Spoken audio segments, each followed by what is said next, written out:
This is the summary created from the video, Lecture 50 JDBC. This session introduces JDBC, which allows Java applications to connect and interact with databases like MySQL, a popular relational database management system developed by Oracle. MySQL is being installed, and viewers learn how to create active new databases, as well as create tables within those databases to store structured data.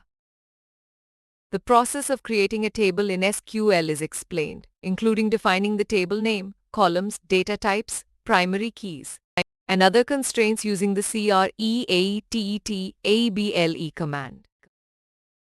An overview of key SQL statements is provided, covering insert to add new records, update to modify existing data, select to retrieve records with filtering, and delete to remove unwanted records from the table.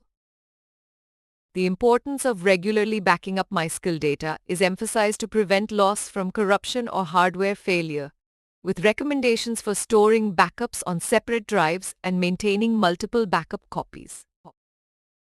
In summary, the video covers the integration of Java applications with databases through JDBC, installing and using MySQL, creating database structures, manipulating data with SQL, and implementing robust backup strategies for database management.